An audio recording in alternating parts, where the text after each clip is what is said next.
Y de Mm, hecho, cuando quieran empezar, porque tenemos poquito tiempo. Con calma, quiero que expongan muy bien lo que más puedan aportar, no vayan, corre que corre, pero bien, ¿sí? Si no terminamos hoy, mañana todavía podemos terminar, ¿sí? Pero háganlo muy bien. Este es un tema que vale. me gusta mucho. Bueno, nosotras vamos a presentar antecedentes y aparición de la psicología del procesamiento de información a través de esta historia. Primero comenzamos con Bartlett en Gran Bretaña. Bartlett se abre un nuevo campo de estudio a principios del año 40 que permitirá abrir la aparición de la psicología experimental. Todo inicia en 1922, cuando Bartlett es nombrado director del laboratorio de Cambridge. En 1931 se convierte en profesor experimental y aquí pues su profunda creencia del método experimental abre a su aproximación. Los problemas, que dice que el primero, los problemas sometidos al estudio deben extraerse de la vida real, siempre que sea posible. El segundo es las situaciones experimentales deben ser complejas en vez de ser simplificadas. Y el tercero es los datos deben guiar la teoría en vez de ser la teoría la que nos conduzca a investigar determinados datos. Las ideas de Bartlett fueron preconizadoras de lo que después se da el enfoque del procesamiento de información.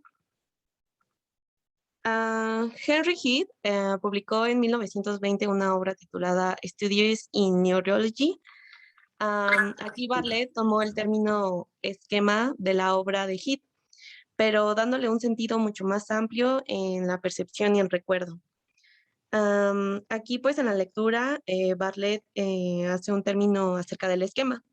En la lectura nos dice que es un carácter cognitivo. Los esquemas serán estructuras cognitivas abstractas que se irán configurando a partir de anteriores enfrentamientos o encuentros en el ambiente y y cuya función sería la de organizar la información de determinada manera. Aquí les voy a explicar un poco acerca de esto, porque en la lectura pues está un poco difícil. Bueno, el recuerdo y el pensamiento es un proceso de, es un proceso reconstructivo, no constructivo, ya que cuando observamos algo, lo interiorizamos subjetivamente y no objetivamente. Estos pensamientos, pues ya como se los dije, son reconstructivos. La memoria es un sistema cognitivo que nos permite registrar, elaborar y almacenar y recuperar información de lo que vivimos ocasiones de forma precisa y en otras con peligrosas impresiones, que estas serían impresiones falsas. Aquí les voy a dar un ejemplo acerca de esto.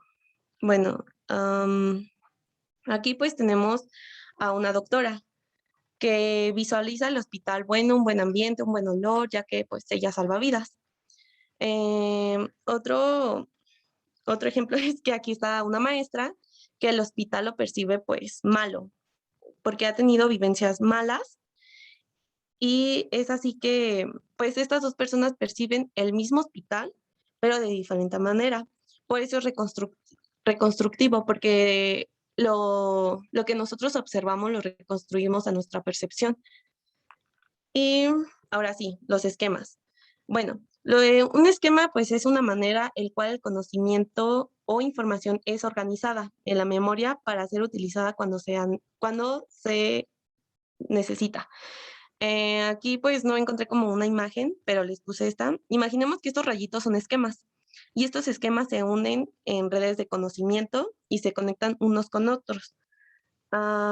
Estas son estructuras mentales. Esto pues viene de Piaget. Y este, aquí les voy a poner otro ejemplo para que entiendan más o menos qué es un esquema. Perdón, perdóname, Alison, un segundito. Más bien Bartlett, influye profundamente a Piaget, ¿no? Y ya después ya era como un ping-pong, pero en realidad es al revés la influencia, pero qué bien lo estás explicando. Adelante, sigue. Ok, gracias, maestra. Bueno, un esquema.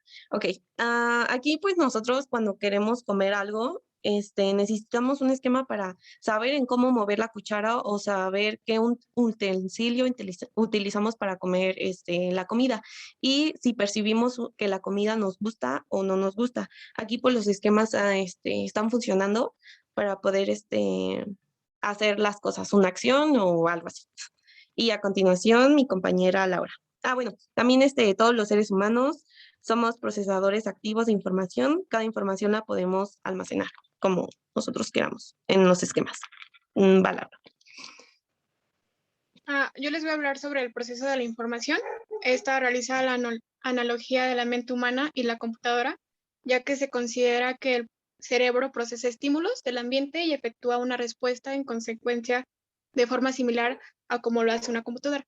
Así pues, en esas teorías se estudia la forma en la que recibimos y almacenamos, pensamos y olvidamos la información. En esta perspectiva teórica, se ha visto influenciada por disciplinas como la cibernética, la informática y la inteligencia artificial. Bueno, ahora bien, si ya se mencionó que el cerebro humano procesa información como lo haría una computadora, ¿cómo es la recepción de esta información? Pues los estímulos son percibidos por los 5 sentidos, los cuales se llevan la información a diferentes áreas sensoriales y posteriormente se va a otras áreas cerebrales para continuar con el procesamiento. En la siguiente.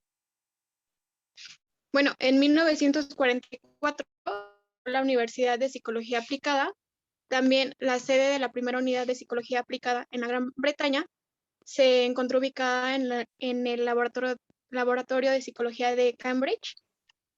Alfred fue miembro de psicología del Servicio Aéreo Especial y tenía buenos conocimientos técnicos. Bernard destaca por sus estudios sobre el aprendizaje, tema donde se enfocó en la perspectiva cibernética. Bueno, también les voy a hablar sobre la teoría del filtro. La siguiente. La teoría del filtro se trata de un modelo precategorial donde el filtro, antes del análisis semántico, es decir, primero aparecen los estímulos que se guardan en el almacén sensorial, después actuaría el filtro que seleccionaría la información. Esta se almacena en la memoria de corto plazo, un canal de capacidad limitada, y finalmente cierta información pasaría a la memoria a largo plazo. Entre estos dos elementos aparecerían las respuestas del sujeto ante la estimulación. Aquí se aplicaría algo parecido a la ley del todo o nada. Bueno, esto quiere decir que la información pasa o no pasa. Y también se procesan un mensaje cada vez. Por otro lado, la probabilidad de que un mensaje sea o no seleccionado dependerá de las propiedades de los estímulos y de la localización espacial, intensidad, velocidad de presentación y también de la modalidad sensorial y del estado del organismo. Mi compañera Alison les va a dar un ejemplo. Un ejemplo de esto es ahorita la presentación que estamos teniendo. Aquí tenemos ciertos estímulos y pasa por el filtro. El filtro pues hacemos y seleccionamos qué es importante para nosotros y qué no. Hay unos que se les va a quedar lo que decimos en su memoria de corto plazo y hay otros que se les va a quedar en su memoria de largo plazo. Los que se les queda en su memoria de corto plazo pues no se van a acordar. Y algunas respuestas que se me vienen a la mente es, por ejemplo, cuando participamos o escribimos en nuestro cuaderno lo más importante, que es nuestra respuesta ante la información que estamos recibiendo.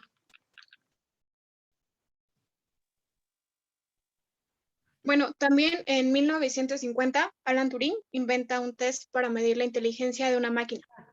Ay, perdóname, odio interrumpirlas, perdóname, pero aquí lo que acaban de decir es fundamental que lo comprendamos de manera concreta, porque aquí entonces es como estamos modificando nuestros propios esquemas, ¿no? Es muy fácil para los esquemas, es decir, yo le meto nuevos estímulos.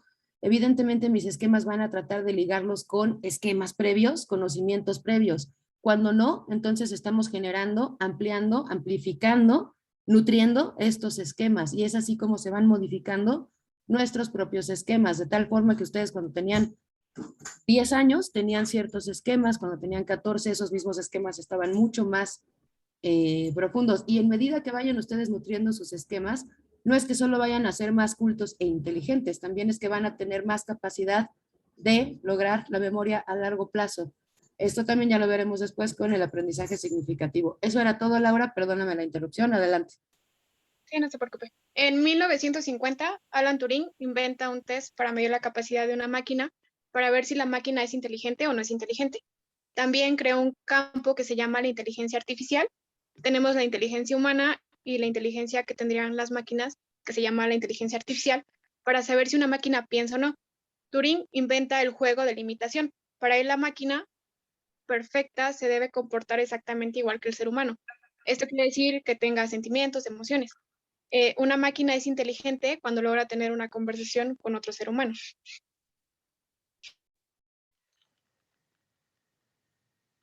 A continuación, mi compañera Fátima. Yo les voy a hablar aquí acerca del surgimiento del procesamiento de información, pero en Estados Unidos. Aquí tenemos que los procesos importantes en el campo de la psicología aplicada se llevaron a cabo en Estados Unidos y son estos dos, que son el conductismo. Dice que el conductismo era el que más se dificultaba acerca de este nuevo nacimiento como un nuevo paradigma. También nos dice que en Estados Unidos el enfoque del procesamiento cuenta con las investigaciones efectuadas durante los años 40 por los psicólogos experimentales aplicados. De aquí tenemos, ¿le cambias, Elisa? Sí. Ali, la que sigue. Que los tres centros más relevantes de la psicología experimental son el Laboratorio de Psicoacústica de Harvard, el Laboratorio de Psicología de la Aviación y las unidades de psicología auspiciadas por las Fuerzas Armadas. Aquí tenemos que en las Fuerzas Aéreas Norteamericanas potencializaron la creación de unidades de investigación psicológica y todo esto se desarrolló en buena parte por la investigación de la psicología experimental. También las Fuerzas Aéreas financiaron la investigación de Bacan en 1952 sobre todos los test preliminares de vigilancia para materiales verbales. También fue en el ámbito de la Escuela de Medicina de Aviación donde tuvieron lugar los trabajos de Peters en 1954 y todos estos son relativos al efectos de mensajes extraños o causantes de interferencias en la recepción de mensajes primarios. También en los años 40 y 50 fueron muchos los psicólogos británicos preocupados por esta clase de problemas, como bien lo mencionaba Allison y Lau.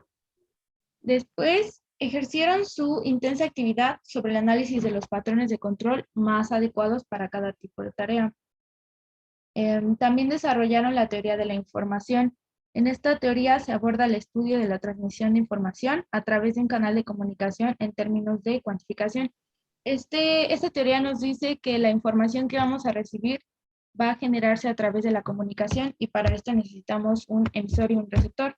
Es decir, que a través de la comunicación vamos adecuándonos a cada tipo de aprendizaje. Por ejemplo, el día de hoy platiqué con la maestra acerca de un tema y toda esa información que yo guardé se me va a quedar guardada como información efectiva.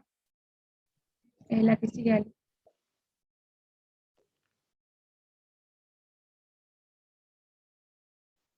Después tenemos aquí que Klaus Shannon y Weber desarrollan la teoría de la información, que era la que les mencionaba. Después nos dice que George Miller escribió el libro El mágico número 7, más o menos 2, algunos límites en nuestra capacidad para procesar información. Esto nos dice que el humano tiene ciertas capacidades para procesar información, es decir, puede procesar información que le parezca relevante, pero no puede procesar información que le parezca difícil o no relevante. La que sigue, Ali.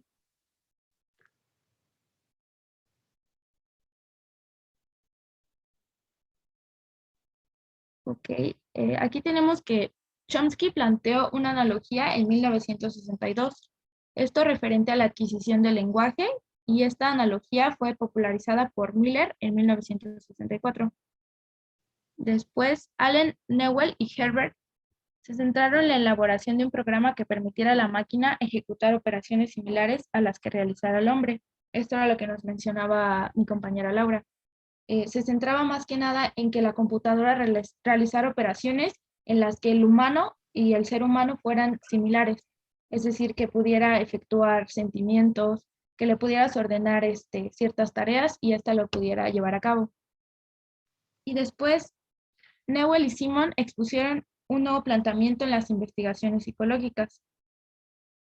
Y después, en 1958, publican un artículo titulado Elementos de una teoría de la solución de problemas en el hombre. Y ya por mi parte sería todo.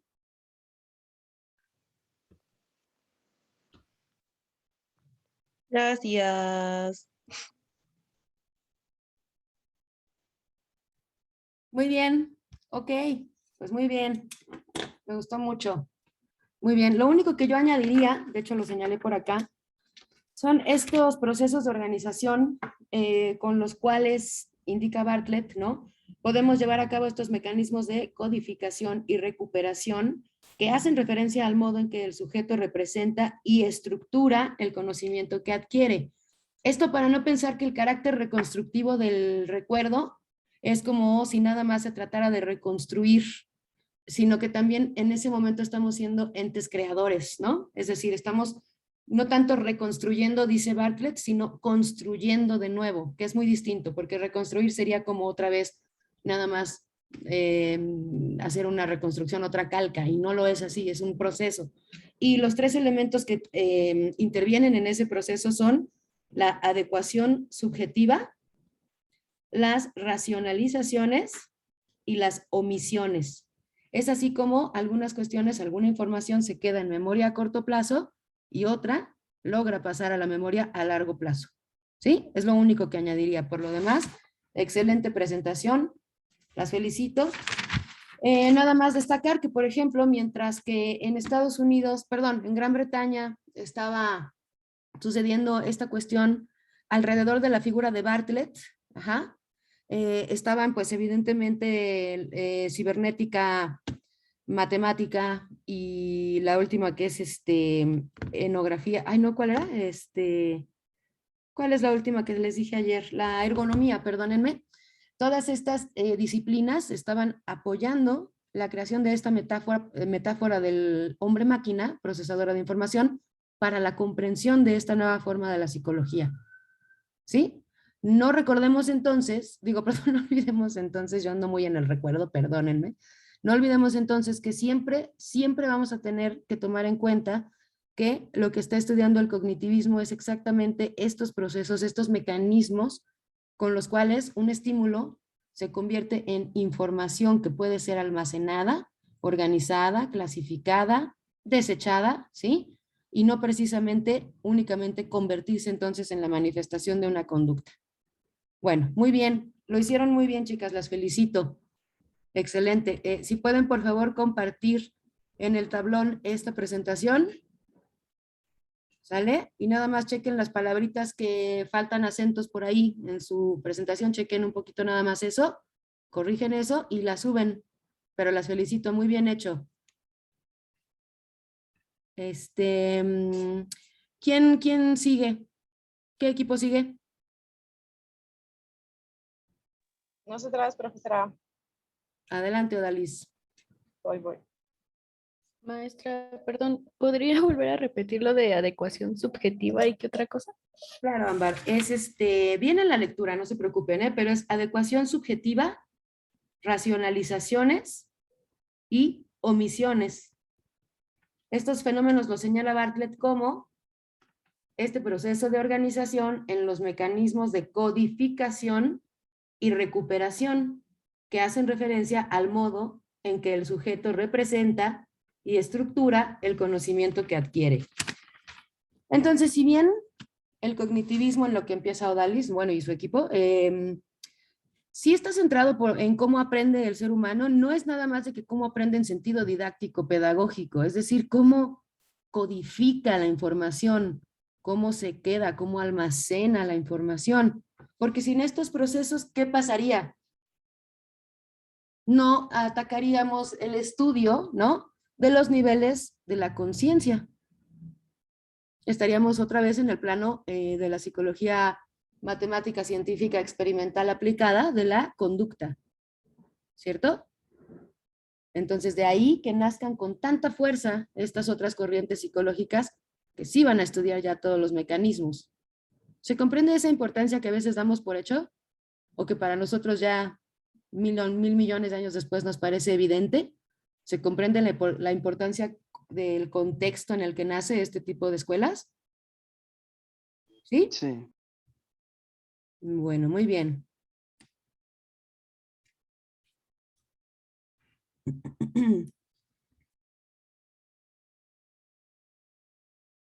Bueno, hay otra cosa que no tocaron en lo que empiezan. Odalis, cuanto antes puedan empezar, mejor, porque el tiempo corre, ¿eh? Tú me avisas. Ah, ya se salió. Ya volvió a Sí, sí, entrar. Simplemente tuvo broncas. Ya está entrando de nuevo. ya es que es para compartir la pantalla desde otro dispositivo. Ok, muy bien.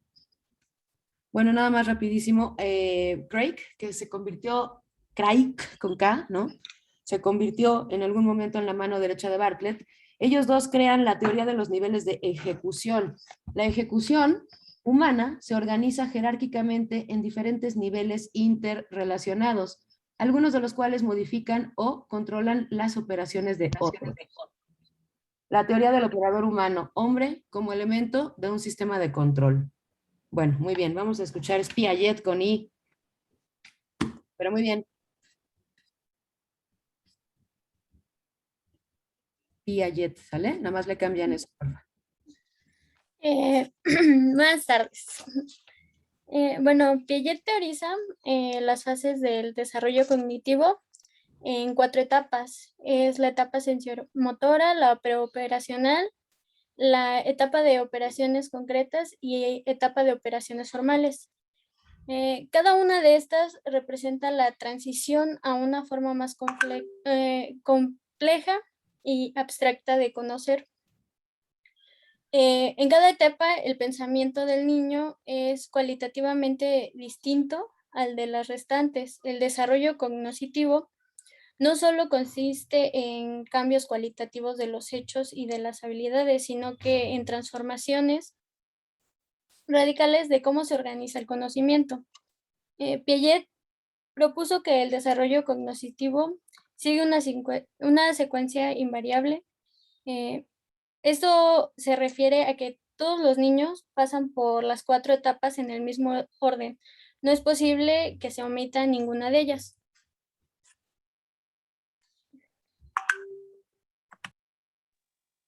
Bueno, la primera etapa es la sensoriomotora y esto se refiere a, bueno, es la primera de las 4 etapas de la teoría del desarrollo cognitivo, elaborada por Piaget. Se extiende desde el nacimiento hasta los 24 meses de edad y se caracteriza por ser un periodo en el que las capacidades cognitivas del infante se van desarrollando muy rápidamente. Esto quiere decir que el niño o la niña va adquiriendo una mayor comprensión del mundo a través de ensayo y error por medio de sus sentidos y sus acciones.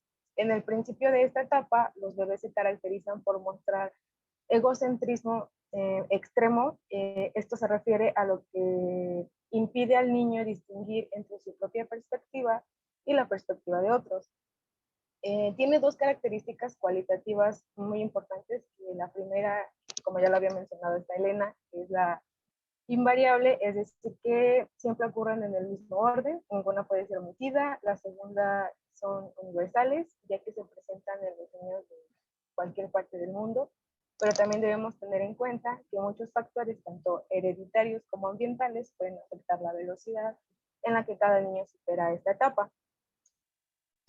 En la etapa 1 se dan las reacciones circulares, que esto se refiere a tropezar con una nueva experiencia provocada por la actividad motora del niño. Esto se le llama circular, ya que el niño intenta reproducir esto una y otra vez, el acontecimiento, permaneciéndole crear y adaptar sus primeros esquemas. El mayor logro de esta etapa es la permanencia de objeto, que consiste básicamente en que el objeto sigue existiendo aun cuando no está a la vista, para ellos requiere una capacidad de representación mental. Esto quiere decir que es un esquema del objeto.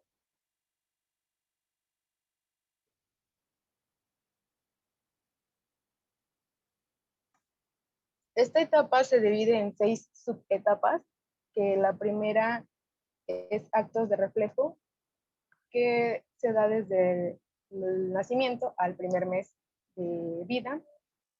Y esta se refiere a que el recién nacido utiliza conductas reflejas para poder responder de una manera indiscriminada a cualquier estímulo exterior. Un ejemplo puede ser cuando tocamos su mejilla del bebé, del recién nacido. Este responderá haciendo uso de su reflejo de succión, buscando alcanzar el dedo con la boca, o al tocar su palma de la mano, él la cerrará para hacer uso de su reflejo de prensión.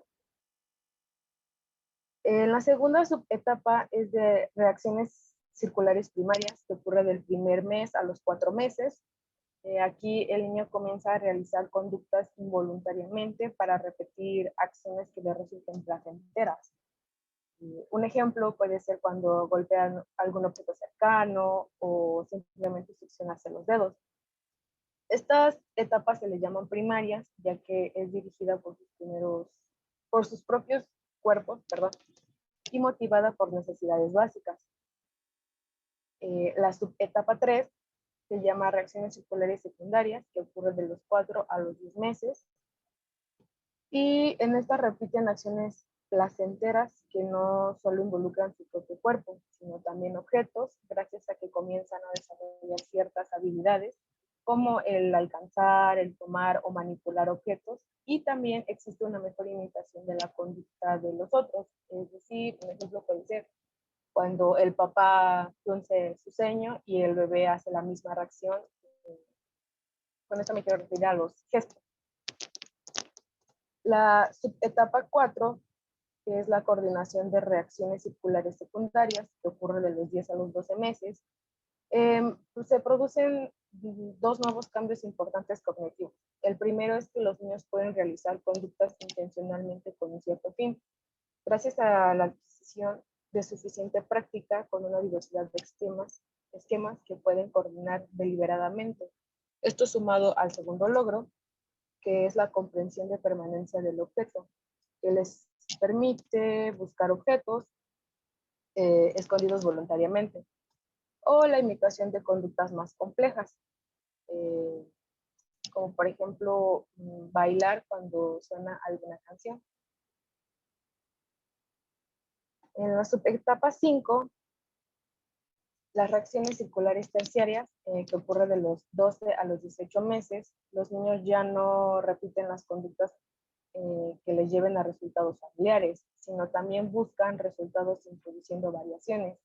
Esto les permite resolver problemas sensorio-motores, como poder colocar alguna pieza en alguna abertura de la misma forma. Hay una comprensión más avanzada del objeto, lo que les permite buscar objetos escondidos en más de un lugar. Aquí finalmente el egocentrismo desaparece, por lo cual los niños se distinguen del mundo en que están rodeados.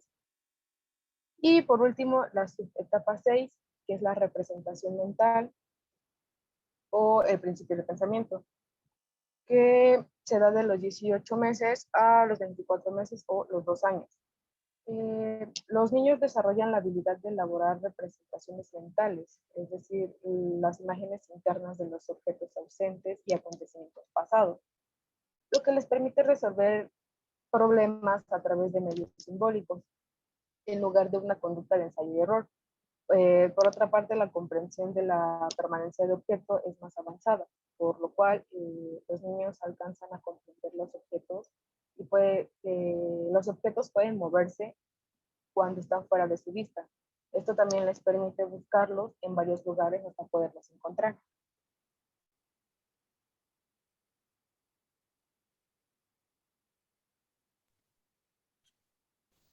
En la etapa preoperacional se desarrolla la capacidad de pensar en objetos, hechos o personas ausentes.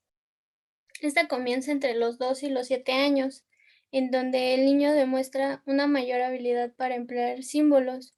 Con esto nos referimos a los gestos, las palabras, números e imágenes, en los cuales representan cosas reales del entorno. El niño puede pensar y comportarse en formas en las que antes no le eran posibles. Pueden servirse de palabras para comunicarse, utilizar números para contar objetos, participar en juegos de fingimiento y expresar ideas sobre el mundo por medio de dibujos. El desarrollo del niño consiste básicamente en construir experiencias acerca del mundo a través de la adaptación e ir avanzando hacia la etapa concreta, en la que desarrolla el pensamiento lógico. Las principales características de la etapa preoperacional incluyen la centración, que esta es la tendencia de concentrarse en un solo aspecto, en un objeto o en una situación a la vez. El egocentrismo, que es el pensamiento y la comunicación de los niños, son típicamente egocéntricos, o sea, es decir, que todo lo que ellos piensan gira alrededor de sí mismos. Es la incapacidad del niño para ver una situación desde el punto de vista de otra persona. El siguiente es el juego. Al iniciar esta etapa, a menudo se observa que los niños juegan en paralelo, es decir, que a menudo juegan en la misma habitación que otros niños, pero sin interactuar, o sea, juegan junto a otros niños, más no con ellos. La representación simbólica es la habilidad de realizar una acción, una palabra o un objeto, representarlo en algo distinto de sí mismo.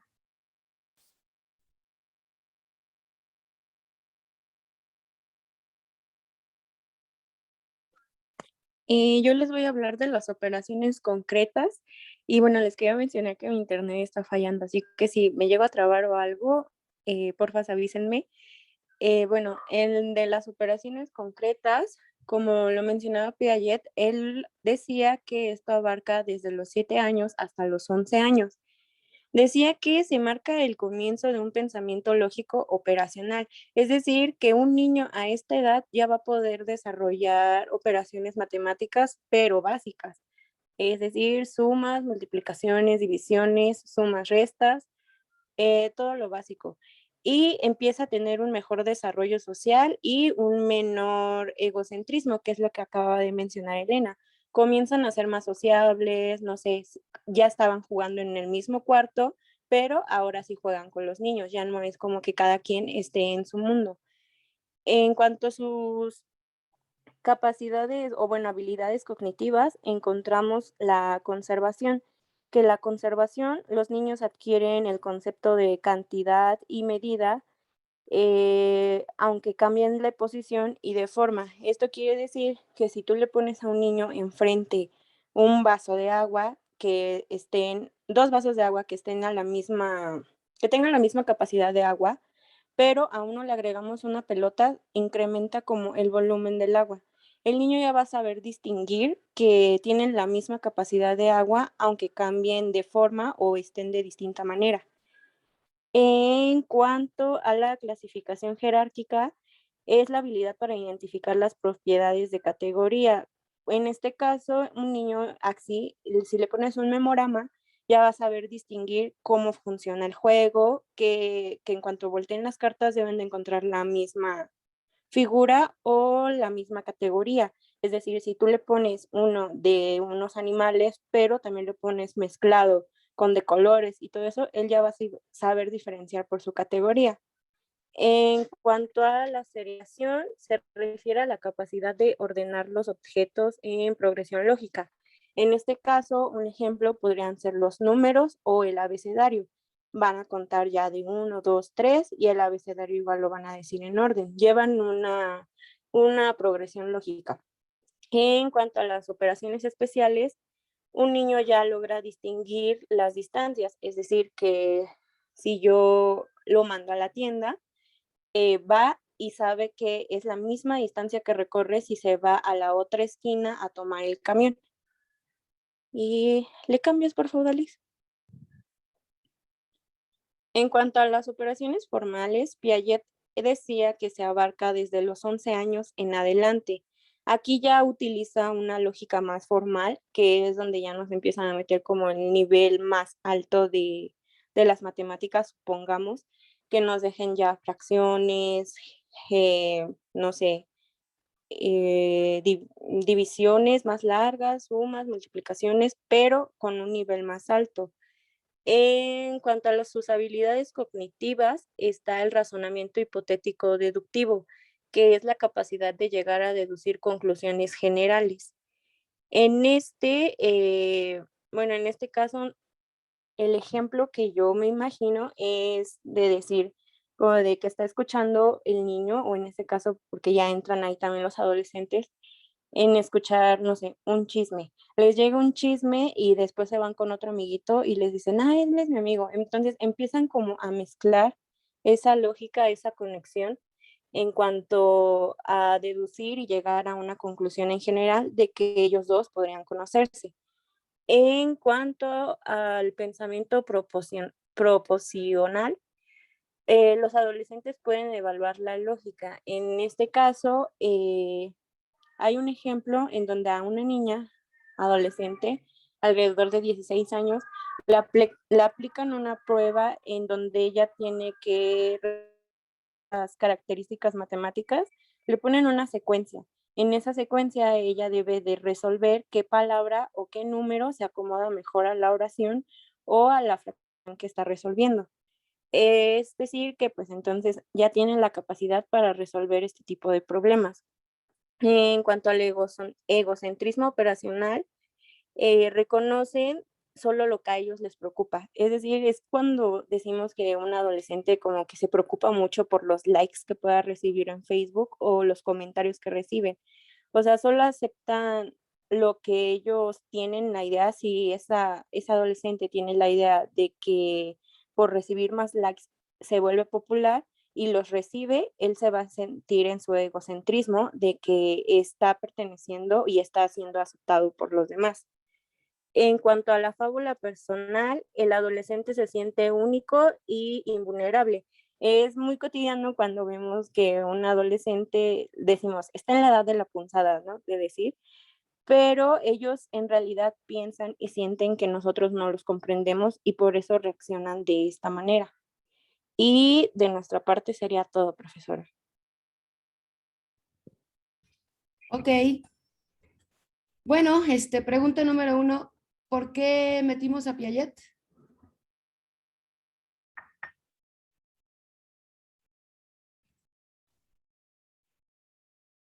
Pues por la misma cuestión de los esquemas, ¿no? Y cómo se va reflejando esta cuestión de los procesamientos de información durante las diferentes etapas.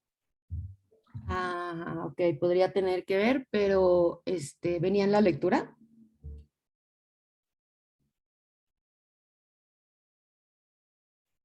Lo que quiero es que el equipo me conteste por qué metieron a Piaget.